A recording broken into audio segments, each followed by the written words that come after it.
what's going on, everyone? It's Chris, and welcome back to once again another episode of Madden Maniac Previews. How's everyone doing today? So, now we're up to date. I am now filming this on Sunday. Boy, what a 24, 40-hour period this has been. Happy Labor Day, everyone. I am, I'm living off of what has happened and transpired, but unfortunately the teams that I would want to talk about are not. I've already been previewed, and even though their seasons have now been drastically changed by the events of the last few hours, but regardless, we are going to be talking about the Jaguars and the Vikings today, and maybe there'll be some news with them. We'll see how it goes, but hey. We're nearing the end of this, and it's the week of the season. It's the first week of the season. I'm so excited that we're back. We're ready to go. Let's go ahead and dive right on into this. So these are the runner-ups of their respective conferences. Will they return? We'll talk about that. It's a very, very interesting group. Very interesting situation you got going on here. All right, Jaguars and Vikings. I think that's makes a lot of sense. Quick presentation. Yeah, nothing else to do. Let's go. Yeah, these are two teams I felt terribly about losing last year. I was rooting for both of them to win. Felt like both of them were kind of tortured franchises. And I mean the Eagles are too, but I just felt like the Eagles didn't have a chance after what happened to them. Clearly I've been proven wrong by that. We'll talk more about that tomorrow with the Eagles, but yeah, let's get started. Let's talk about this Jacksonville Jaguars team, and this is the team I think I'm most excited about going into 2018, because I've raved about the Rams, I've raved about a few other teams, but there's nothing like the Jacksonville Jaguars, a team that has just been constant losers for many seasons, and they've made it to the AFC Championship a few times, but no one expected them to make it that far last year. I mean, they were a good team, but that was a stunning thing, especially for just preseason. If you're thinking about at this point last year, we had no idea that this team was going to have the season that they did, and they ended up doing so. And it was a rocky start. They were going back and forth between wins and losses. It was kind of like an odd, even type of combination. But they finally kind of gained some momentum in the middle of October, and they started winning games, one after another, after another, after another. And it was really it became I think a much better team. And I think part of that was because they got Marcel Darius to stop people running through their defense, despite how good the defense was. And as just the season gone on, it felt like they were kind of making the right adjustments. But the season didn't end quite the way they wanted to, both the end of the regular season and the end of the playoff run, because I'm sure they wanted to go the distance, and unfortunately it didn't happen. Let's talk about their roster as it stands today. There was not a ton of changes that we have to talk about. I think the biggest one I can note is the offensive line. It seems that this year that at least the left offensive line seems pretty locked in. Cam Robinson had a pretty good year last year, and he is entering his second season with the team. I think he's going to continue to grow and become a better player. But Andrew Norwell comes over from the Panthers. He was one of the guys that really made the offensive line work well in Carolina, so he's going to be very important. I think my concerns with the right side of the offensive line, and let's face it, there's a lot of concerns about this offense generally, but it's good that they got a lot of parts of this team locked in, or a lot of parts of the offensive line locked in, so that way they're not going to be completely falling apart at the seams at times. So what can you trust no matter what with this offense? Well, it's hard to say, but I would say Leonard Fournette.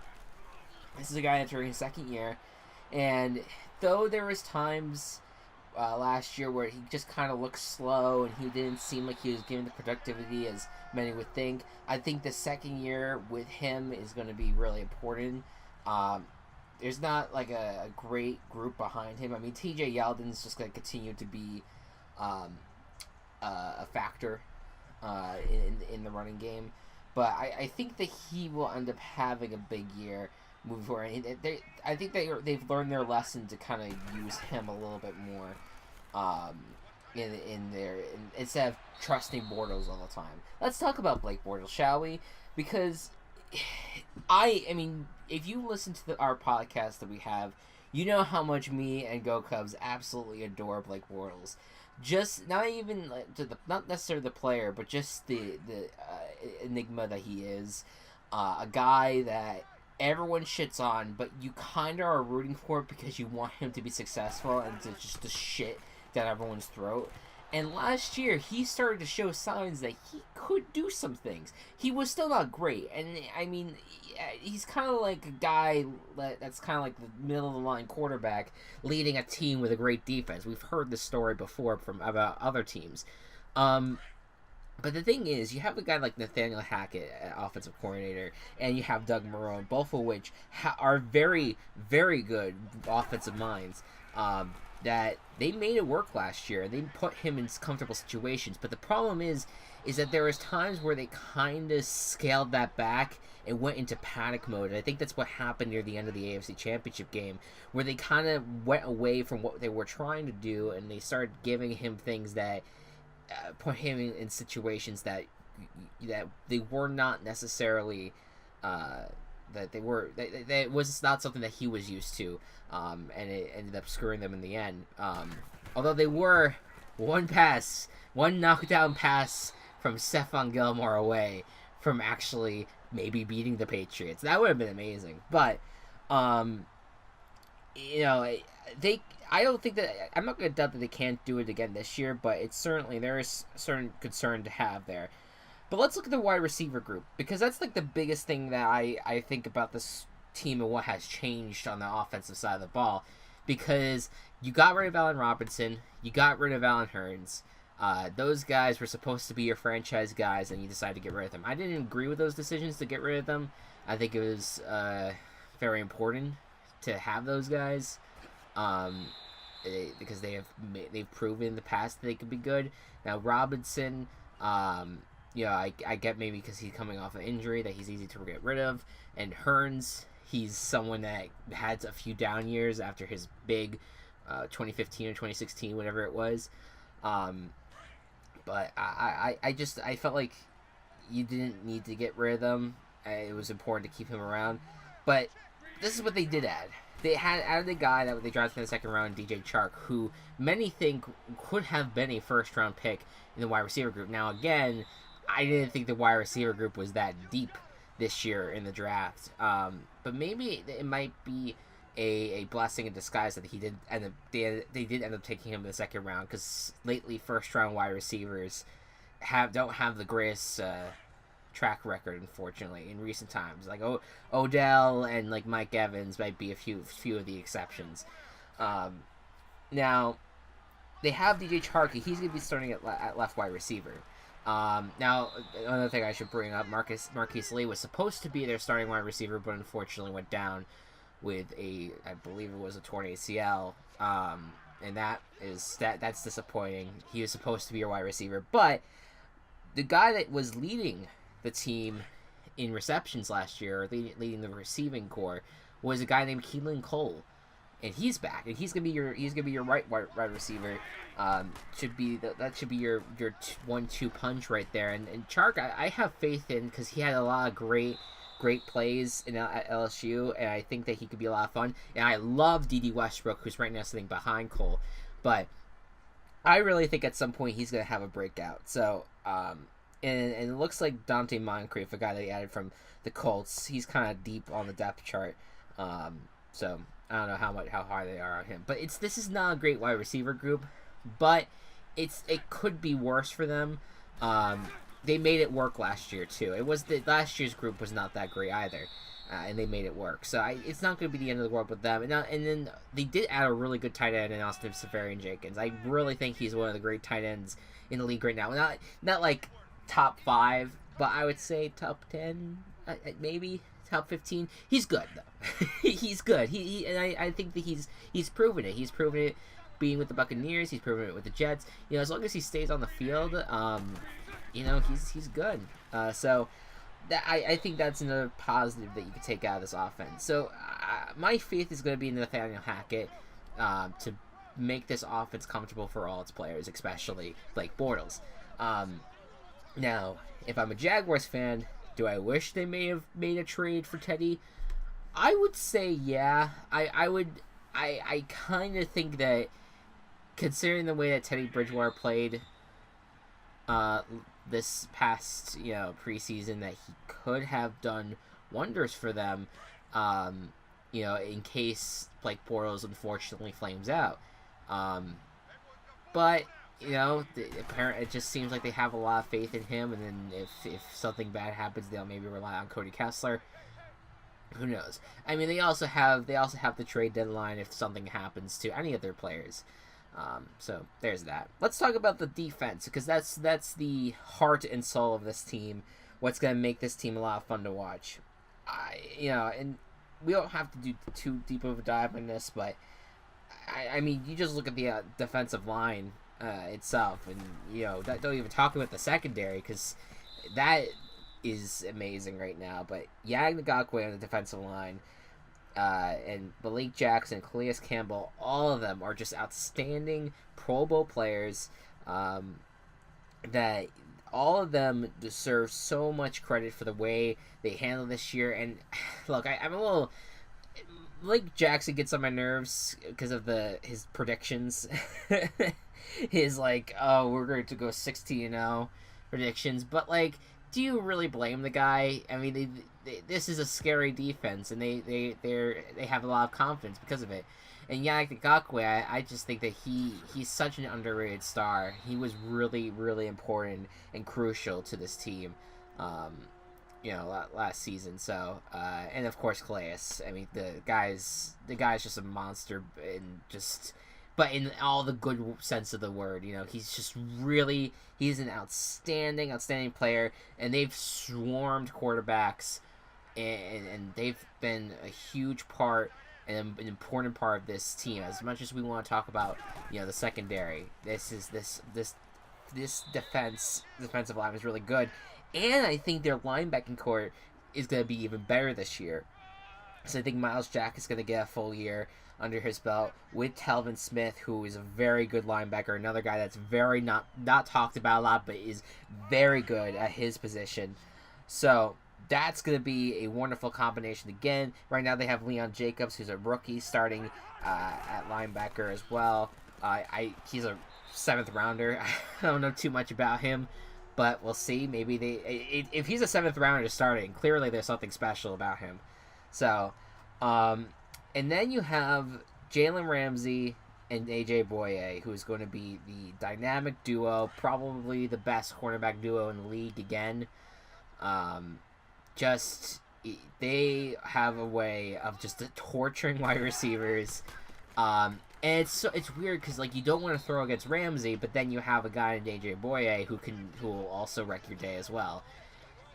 This is a team that is going to do so much damage to the defenses. I mean, I think about the teams that they're playing against.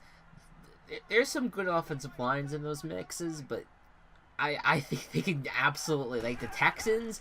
Oh boy, the Texans are going to have a rough time against the Jaguars defense. They did last year, and they are going to do it this year. The Colts, I don't have complete faith in that offensive line right now.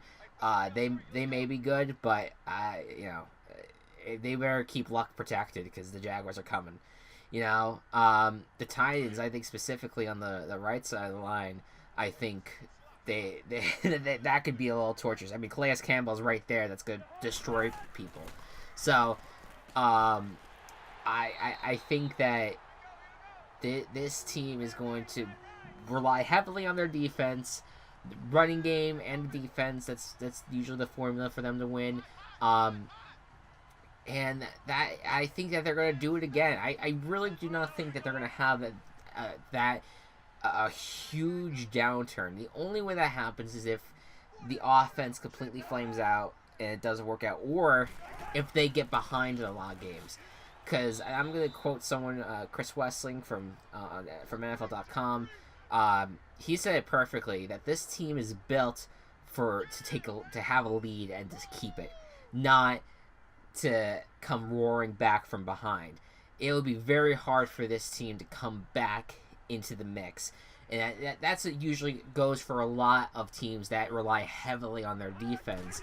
Because, yeah, you could stop the other team's offense all you want, but if you can't get any points yourself, then it all goes for naught. So, I am very much on board with... I'm on board with this team, but they have to be careful this year, and they have to make sure that they preserve leads as much as they can. So let's talk about a little bit about the teams that they're playing outside of the division. So, I mean, it's going to be a tough division this year because you have all three teams that you're playing have arguably better quarterbacks than Blake Bortles right now, and that's I shouldn't say arguably. It's almost confirmed right now that the other three guys are pretty freaking good. So they're gonna have a little bit of difficulty on that, and just generally the division's gonna be much stronger this year going in than it was going into last year. So just a few things to keep in mind there. But you have that, and you have that tough road to get there, and then you have the NFC East on your schedule. So you have to face the Eagles but in London though.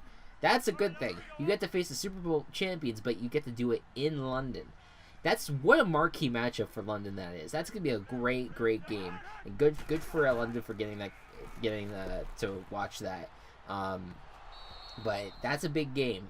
If you can beat the Eagles in London, in your home turf, essentially, then that is perfect, and that's gonna work out. That's gonna be really great. And the rest of the NFC East shouldn't be too bad. It's. I think that a lot of the offenses that you're facing, especially you think about the Cowboys that don't really have a lot of receiving threats. You have the Giants team that you don't really trust the offensive line. There's weaknesses on all these NFC East teams. I don't think the Redskins have a particularly strong wide receiver group either.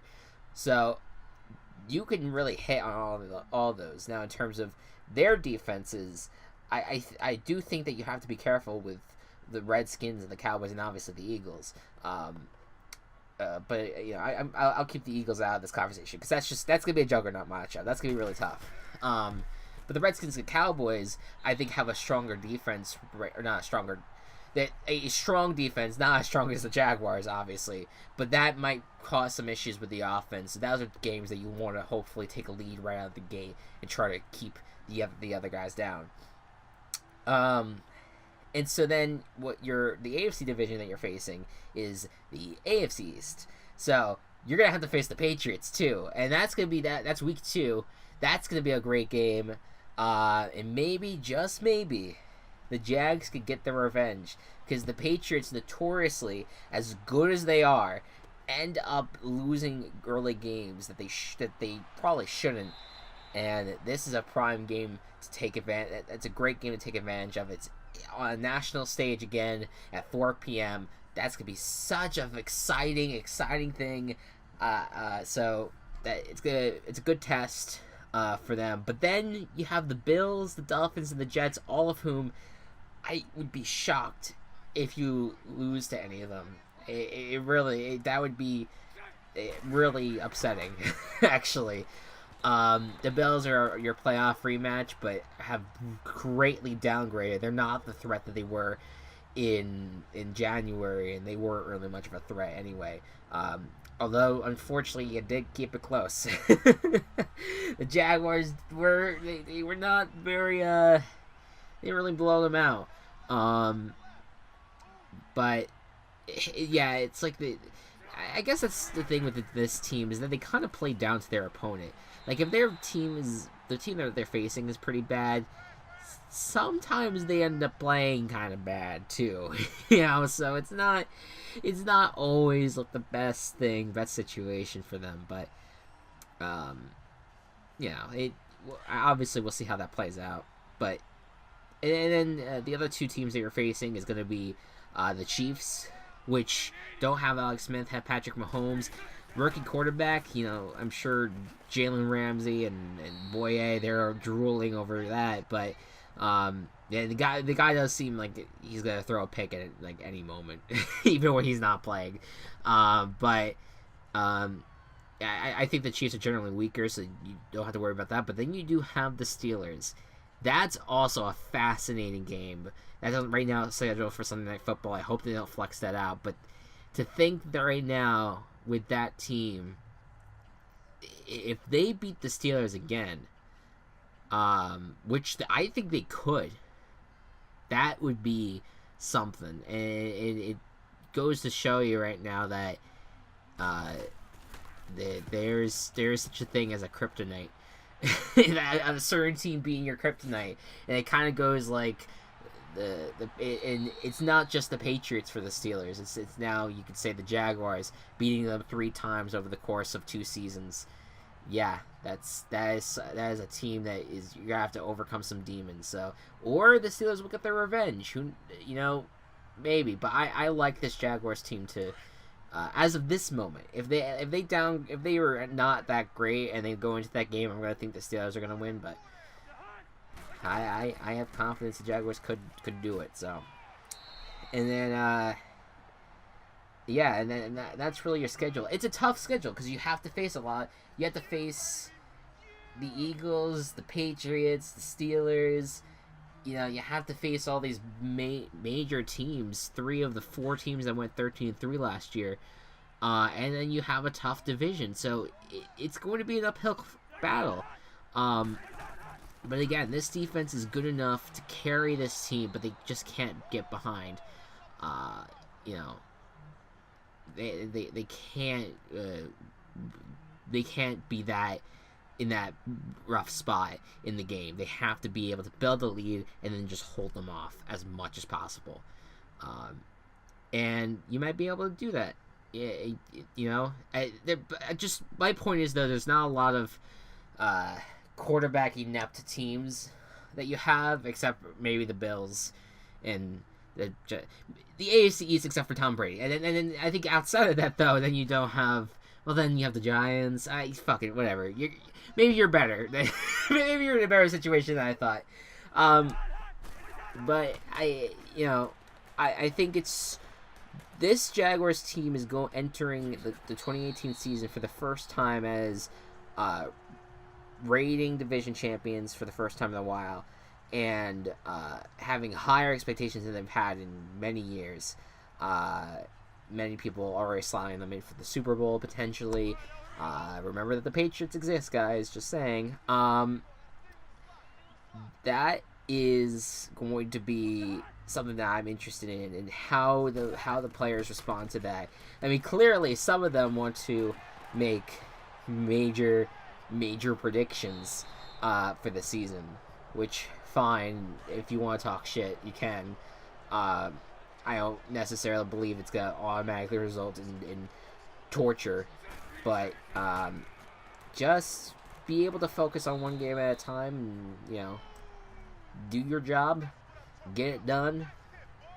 And I think that I am super excited for this team, though. If they can make it to their first ever Super Bowl, that would blow my mind. The city of Jacksonville would be so fucking happy. And if Blake Bortles could win the Super Bowl, it would be one of the greatest stories like ever. It would be so great. I would be so excited. So that's why I think the Jaguars are up there amongst my favorite teams going into this year, for sure. It's gonna be great. Their new uniforms, again, very, very, very slick looking, kind of training, like, practice uniform-y, but pretty good, I would say. Pretty good overall. I'm excited, though. I'm very excited for this franchise to see where it goes. I like the return of the black helmets, although I'm in the minority here. I did not hate the two-tone helmet. It was very unique, and, very... I don't mind ugly uniforms, necessarily, and so that uniform I never really minded. But hey, gotta go play the classics. Go to the black helmet again, You won't get much complaining out of people. Jaguars and Giants. I'm excited that that's the first matchup. Although I know for a fact that the Giants are. Oh boy, I don't think they're gonna have a good time against the Jaguars. But you know what? We'll see. I'm excited to have that game in my house. I'm gonna be watching that while I'm watching Red Zone at the same time. Keep track of that. It's gonna be good. Yeah. I think the biggest threat for this Jaguars team is going to be the Titans because they never beat the Titans last year. But I am interested to see what a full game with Deshaun Watson at the helm and with the Texans is like. And Andrew Luck. Andrew Luck hasn't faced this defense yet. I'm curious to see how those two quarterbacks handle it. Hopefully we get to that point. I think, if I'm not mistaken, I feel like it is like a little bit before they actually do play a division rival. Well, I'm gonna try to do this quickly because last time it cut into my Steelers time. Okay, yeah, week 3 they do Titans Jaguars. That's a really important game. That's a really, really important game. They got to win. They have to win. There is no excuses. They have to kick ass in that game, because you don't want to go on a 3-game skid against this Titans team, especially with the roster that you have. This roster is the best in the AFC South. You can't let that go to waste. You know, I'm not saying that the AFC South is not very difficult, but you have to be careful. All right. Who do I think has a better chance of making the playoffs? I say the Vikings because I think the Jaguars have I think there's more margin for error with the Jaguars and the Vikings. More teams that they might have problems with than the Vikings. But I don't know. The Vikings, I think there's better teams in the NFC. I'm going to say the Vikings have the better shot right now, but it's close. It's very close. The reason I say that, and let's go into our Vikings preview here. The Vikings have the most complete roster in the NFL, top to bottom. But there is a but though. Their biggest concern right now, and this is where we started with the Jaguars, is their offensive line. They're having tons of injuries on that team, and it's costing them big time. Right now, this is their offensive line, going from left to right. Riley Reif, Tom Compton, Pat Elfin, Mike Remmers, and Rashawn Hill. Those are all guys that would be a lot, or most of them. I think Riley Reif might be the exception to this. But like, and maybe Pat Elfin. He I know that he was the one. I think wasn't he the Ohio State? Yes, he was the Ohio State center. He's done well in college. I don't know how he's gonna do on the level here, but I just don't have a lot of faith in this line, and that's gonna be really important because they have to protect their newest and prized possession in Kirk Cousins. So that's going to be a concern, and I think that's going to be a storyline that's going to play out. Maybe not right away, it won't be too much of an issue, but as the season plays on, it might become one. So, we'll see. But Kirk Cousins, this huge, run to get Kirk Cousins in the offseason, was the biggest storyline, or was one of the biggest storylines entering the offseason. And there's a lot of people that brought up certain teams, but not many people were talking about the Vikings right out of the gate. I know for me, I did make the prediction that Kirk Cousins would be pursued by the Vikings and would sign with the Vikings. But that wasn't really much of a, I was just kind of throwing shit to the wall. There was I was just kind of like, all right, maybe. And there really wasn't much talk of it. But it ended up becoming what ended up happening, and it was a big move, and a move with a little bit of risk, because you basically get rid of all the quarterbacks that were on your roster, all the quarterbacks that were good players, really. And you're going with a guy from Washington who has had a great career in the last few years, but there is some hesitancy in terms of his accuracy at times. And we don't know what he's going to be like in a new system with a new team. However, it's a big deal. It's going to be really important for them to have someone like Kirk Cousins, because I think he's going to be the best quarterback that they've had thus far. And to have him leading the charge with a guy in Dalvin Cook who looked great before his injury and will hopefully be awesome to watch come the start of the season. And then you have your dual threats at wide receiver with Stephon Diggs and Adam Thielen. You also have Kyle Rudolph. So you have all these weapons around you. And hopefully, as long as you stay upright, this is going to be a great offense again. And you have a guy that was a Super Bowl champion last year, and John DeFilippo, coming over. This guy has been getting rave reviews before he's become a coordinator. He was getting rave reviews when he was with the Eagles, and I think he was with a team before that, and people were raving about him too. So he has been so coveted, and now he's getting his shot to be a coordinator. If he does what everyone has been hyping him up to do, it sounds like this team is going to the Super Bowl, and it's going to do really well. But again, my hesitancy really lies in the offensive line and where that's at. And so we'll see how that plays out. But I am going to pound the table for this team. It's going to be very, very good. And then you go to the defensive side of the ball.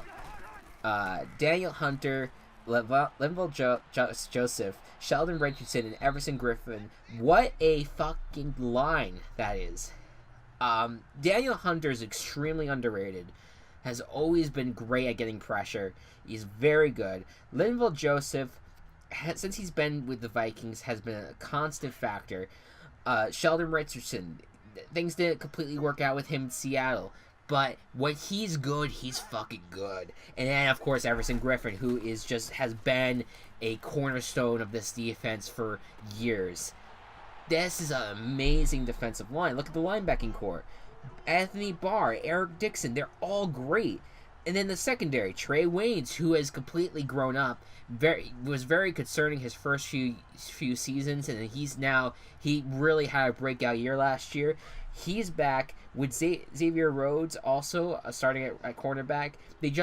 Terrence Newman just retired as well, so it gives them a chance to really stand out here. Andrew Sendejo, which, I mean, I'm not really happy with him with the whole helmet rule bullshit, but he's been a very good player at safety. And of course, Harrison Smith, he who has also, again, he's been one of the faces of this team for so long. This is an amazing defense, and it's actually arguably better than the Jaguars defense, which is also historically great. These are historically great units, and Mike Zimmer, who is a great head coach, I cannot say that enough, and George Edwards is a defensive coordinator. This could be an amazing squad. This is a Super Bowl winning squad. They just have to stay healthy. That's the biggest thing. They have to stay healthy, and they made it far last time. But the unfortunate thing is they ran into a buzzsaw in the Eagles last year. And I don't know, a lot of it was offensive line not really working out. Some of it was the quarterback, not being accurate, throwing picks. The defense was giving up a lot, especially in the secondary.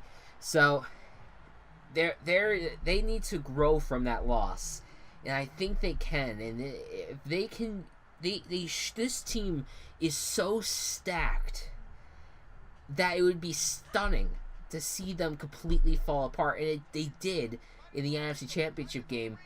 But they've grown, and they've signed so many players this offseason to contracts. The only one that isn't signed for the long term right now, I believe, is Anthony Barr. So this is going to be a team that could be successful for a while. But my biggest concern with it is if the offensive line ends up hurting Kirk Cousins, you're going to end up relying on Trevor Siemian, who's come over from Denver. And granted, Siemian hasn't been terrible of a quarterback, but he's not Kirk Cousins, and he's not Case Keenum. You know, they haven't played it. He hasn't played at that level yet. I mean, maybe it might end up working out. It's not a terrible backup situation for the team, but don't you think you want to stack the offensive line like just a little bit more, just a tad bit more? So I think that we have a very, very great team in the NFC that's going to go the distance, and it will be very hard to top right now. What will happen? I mean, I think that I think I've said this before. The Vikings, Eagles, Rams, Saints, and Falcons battles are going to be so fascinating to keep track of this season. And we'll see who truly is the deepest NFC team, because I've made the argument that the Rams are. Tomorrow I'm going to make the argument that the Eagles are. And right now the Vikings, I'm looking at this team and it's like, holy shit, they're good.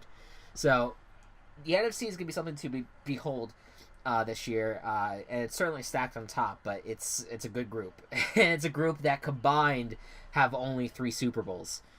All of them have only 1 Super Bowl under their belt, except for the Falcons and the Vikings, who have 0. So good. It'll be good for them to have this. And one thing's for certain. I mean, yes, what happened to them last year was upsetting. That loss, but think about the game before that. That was an insane end to a playoff game, and it was one that I'm going to remember for a long time, and that many people will remember, especially Minneapolis will remember for a long time. In those close games in the past, the Vikings would fall apart, but in this game, they prevailed in the most miraculous way possible. Maybe those demons have been broken, and despite losing to the Eagles in the way that you did, maybe this year you come in, you have a little bit of a chip on your shoulder because you didn't do what you could, but now the demons might actually be gone, and now you could leave them behind, and you are going to go into this season with a very stacked defense and a offense that is just ready to break out. Again, I can't say enough. John DeFilippo, he's going to be a huge factor this season, a huge big name to watch, and it's going to be a big factor to watch in the sense of a big factor in how the NFC shapes up, I think, and how the Vikings end up doing. So, if you have all those factors in, why couldn't this team just bulldoze their way to the Super Bowl? It's very possible, and it's gonna be really, really interesting to see how they play. You know, they do have a tough division. You know, the Packers that get Aaron Rodgers back. The Lions have a very dynamic offense that they're gonna roll with. The Bears just got Khalil Mack. And they have an offense that could have like a Rams-like renaissance. So that's a very, very difficult division to win. And of course, you have to face the Eagles. You have to face the Rams. You have to face the Saints again. And then you have the team that you're playing in the AFC East. You're going to have to play the Patriots. And but luckily, you also have the Bills, the Dolphins, the Jets on the schedule. You have the Seahawks, who might be good, but you know that could be a winnable game. You have the 49ers, who I think have gotten weaker as in the last few weeks, and the Cardinals, who again another team that could have a pretty decent run, but not. I don't think it's gonna end up going anywhere for them. Yeah, those are 6 wins right there, potentially. You win a few games in the division, and you win quite a few of those juggernaut games. you have a great shot. I think the Vikings are going to be in every single game they play. Despite the fact they're playing so many of the teams that were in the playoffs last year and were just, kicking everyone's ass. This is going to be a fun unit to keep track of. And I can't say enough again how excited I am to see a team like this. It's gonna be really great. And it's not. It would. Everyone's expecting the Vikings to do well, and it would be chaotic. It would be pro team chaos if they ended up failing and someone else made it in, like the Chicago Bears. I'm gonna try to get Gokos to watch this video now, but no, I just think that you have I as someone who is roots for Team Chaos again, I as much as I love the upsets and the craziness and all of a sudden, oh my god, this random team is in the playoffs, oh my god, there is that little bit of me is I do want to see a successful juggernaut that hasn't won the Super Bowl before. That's the key. They have to have 0 Super Bowls on their name, or if anything, maybe 1.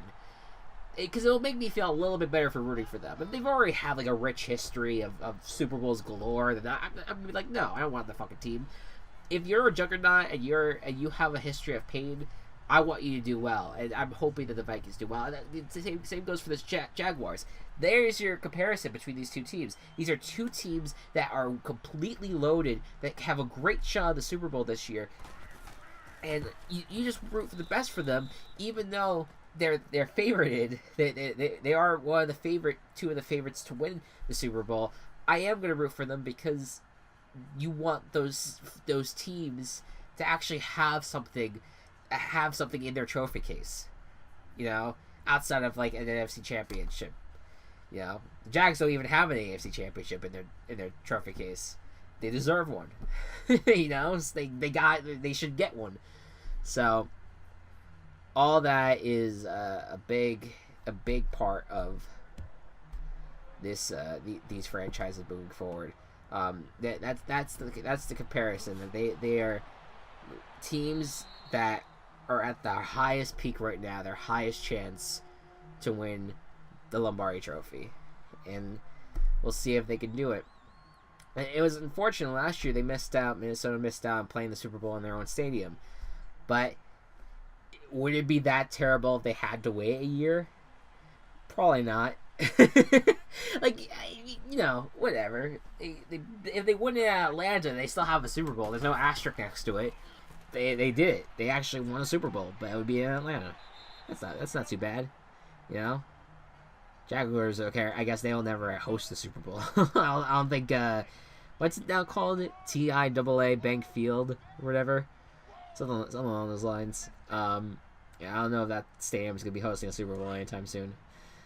But hey, I know there's some Florida Super Bowls coming up, so it's the closest that you'll get.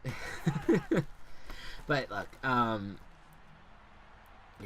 these two teams made 2018 truly wonderful, or 2017 rather, truly wonderful and exciting to watch, because you felt like you haven't seen teams like this out of these franchises in a long time. Now, of course, with the Vikings, they did win the division a few years ago, but that always felt like they were gonna win, and then they might have fallen on their face at some point. Last year, it really felt like something was happening. It really felt like there was a renaissance happening. And the Jaguars, no one expected it. No one at all expected them to go on a run. And many people thought, hey, maybe they'll win the wild card, and then they'll just face their fate in the divisional round. And then they beat the odds again, and they made it to the championship game. It is such a good story. It's such a good story, and that's why the sport's so great. Is when you have those great stories. And these two teams had such amazing stories last year, and they could hopefully do it again this year, or at least get close to it. I think that there's going to be uphill climbs. both of which I think will be on the offensive side for these teams. But they have it's not like they don't have the personnel around them to, make sure nothing bad happens. So we'll see. I think these two teams out of the gate won't be tested too much. I think the following week they will be. With the Jaguars, if start with the Giants, I think they'll beat the Giants. But then they face the Patriots. That'll be a huge test. And then the Vikings, they start against the Niners. Jimmy G might be tough, but that team as a whole, their defense is not that great. And there's not a lot of there's not a deep group of offensive weapons there for the Niners. So I think the Vikings probably have that covered. I would lean on the side of I would lean on the side that the Niners are probably not going to be as good as everyone expects. But we'll see. We'll see how it goes. But anyways, and then the Vikings go to the second week. They're playing in Green Bay, and that's going to be an uphill battle, a little bit. A tough match. Some revenge for Aaron Rodgers after his injury was caused by one Anthony Barr last year.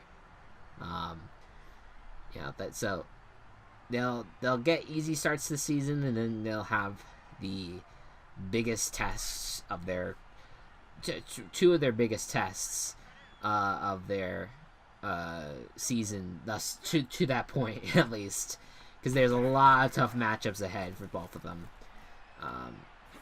for sure. Another note on the Vikings, because I feel like I'm running out of things to say about the Vikings. This team has, they're going through a lot right now. They just lost their offensive line coach. It's unfortunately, and it just shitty things happen like that. But they're gonna have a very they're gonna have a lot weighing on their shoulder. I know another. In fact, the day I'm filming this, I think someone else died that was in their training department. So there is some things on their minds probably going into the season. Some people that are going to be on their minds entering the 2018 season. There's a lot of chips on their shoulders and a lot of just grief that they have to overcome. I'm curious how any of that plays into it, because the mental part of football, it can sometimes be a little stereotypical is not the right word, but it's a little cliche because we talk about the mental part of it, and sometimes it's not really about that. Like, oh, who wants it more? Who's gonna play harder? Like, I mean, fucking all these guys are gonna work their fucking ass off to win games, unless they don't, and then it's gonna be very obvious that they're not trying. But I do think that when traumatic things happen, and like that does weigh heavily. Like Tony Sperano is the name of the offensive line coach. I completely forgot what his name was at first. He was the Raiders' interim head coach at one point, and the head coach of the Dolphins. But when that stuff happens, there is a lot to take in, and especially if you're close with them.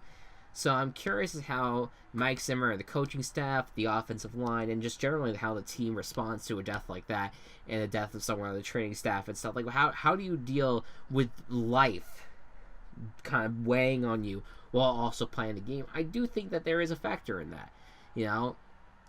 Maybe not as much as other factors, obviously, but it will play a factor. So I'm just, I'm wondering how that will affect the Vikings this season, how that will, how much of a role that will play, because it might be difficult on them. So, but luckily they are a few at least a month removed from that loss, the offensive line coach loss. So hopefully they can be ready and prepared for the season on that front, just mentally. But again, it's this team has demons that they've had just from teams and from past games and stuff, and but you get the feeling from the Vikings that they know they're a good team. They know what they can do. They know that they could have success at some point. So now it's the time to do it, and I don't doubt them for a second. And they're gonna have some tough battles this year, but boy, is it gonna pay off. I truly think they're gonna make a really big stretch run, and they're gonna prove a lot of people wrong. They should. It would be really surprising if they flamed out. At the very least, they make the playoffs and they at least win one playoff game. At the very least, that's what they did last year. But I feel like they can do more than that. So we'll see how it goes.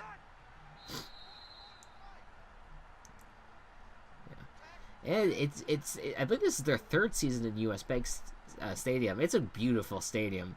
That's one of my favorite stadiums in the NFL. It just looks so fucking cool. I love it. I love it so much. I love the big doors that open up. I love the giant, I don't know if they've had it in the past, but where they put that giant horn that they blow before every single game. I think that's so cool. They have such a cool aesthetic to that team. And they have a new facility that looks amazing too. There's a lot. There's a lot to like, even around this team, let alone the team itself. This team should be successful for a while. I think that we're destined for some point having a Vikings Falcons NFC Championship game, because both teams, I think, more than anyone else. Oh, I guess you could put the Eagles in this mix too. But more than anyone else, you see these guys have a bunch of a bunch of players sign extensions and that they're going to be around for a while. So you would think that if those teams stay successful and those players stay they're still good, they'll all be factors.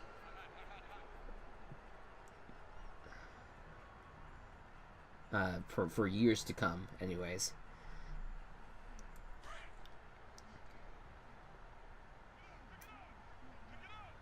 So it looks like this game probably won't go to overtime, which I'm very grateful for. But the question is, will the Vikings get a touchdown? Yes, they did. Touchdown. And so, will they go... No, they're gonna kick an extra point, because the game should know. So, unless they want to take that risk, but that field goal will win the game for the Jags. And they have all 3 timeouts with 25 seconds. We'll see. Jaguars in a last ditch effort here must try to win the game. I wonder why it's so low scoring. I understand I have these shorter games, but usually I feel like I put it on arcade mode, so I feel like they end up making tons of fucking there's so much action in the games. But guess not. Guess I am mistaken. Because at this point it's what, at 7 times 4 is 28 minutes. It's 20 minutes of yeah, that's barely half a game. Oh, shit. Oh, wow. I didn't know he was going to escape that. Alright, here we go. This actually might go to overtime. Never mind.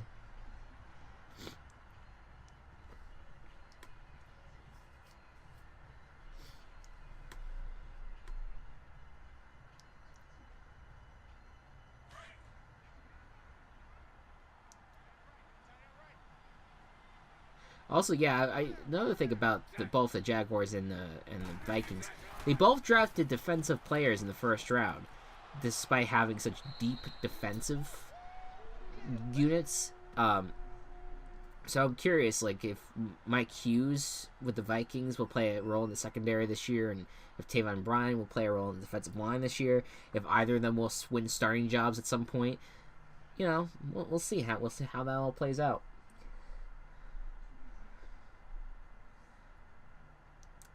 Would be very, very curious. Man, my God, this is taking a long ass time to just. Can we like speed this up anymore? Because it looks like there could be in field goal range at some point here.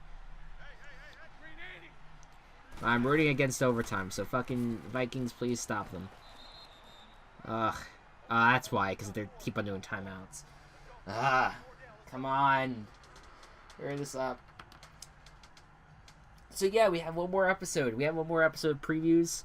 We'll talk about the 2 Super Bowl teams from last year. Go a little deep dive into both of them. And then day after that, we got the podcast. I'm hoping that'll be up on Wednesday. If it's up on Thursday, then it's up on Thursday. But should be coming, and we haven't filmed it yet. Did he miss it? Yay! Success! We avoid overtime. I've discussed with Go Cubs. We already kind of did like not really a dress rehearsal, but I kind of went over like what we're doing with him and why we plan to do for this upcoming season, moving forward. Some things are different. Some things are pretty much the same. Not a lot of changes. But we're looking forward to it. It's gonna be a lot of fun. Both of us, we love doing the pod. It's like, it certainly has become Go Cubs' favorite. I mean, he's only done it for one full season before he did it with playoff picks. But he just loves doing picks. He just loves talking football, and he certainly has fallen in love with fantasy, which is why I've planned on giving him a little bit more time to talk about fantasy stuff, because that's what a lot of people are into. I personally am not a big fantasy fan, but if that's everyone else's type of thing, then Go Cubs will be a provider of some insight into his opinions and all that. And we'll talk the fantasy angle. He's been studying. He's been very good with all that stuff. So I'm looking forward to talking to him more about that. We'll either be filming that on today when you guys see this video, or tomorrow, whichever one works out better. I'm hoping that he's able to do it Monday, so that way it's basically confirmed to get out on Wednesday. But if Tuesday, it really should be a quick turnaround, as per usual. But and we have a lot to talk about. I'll be able to talk more about the Khalil Mack trade and everything else that happened this weekend, as well as a bunch of other storylines that are affecting the NFL. That's certainly gonna be a topic of conversation right out the gate on to kick things off for the season. So very much looking forward to that. It's gonna be so much fun. A lot to look forward to. I really think this is gonna be a great season. I truly think it's gonna be a lot of fun to watch, and I look forward to anyone who's wanting to ride along with us. It's fucking new season, baby. We've reached it. It's game week, motherfuckers. Let's go. Anyways, thank you all so much for watching. Hope you all enjoyed. Be good to one another. Be kind to one another, and I'll see you guys next time. Bye bye.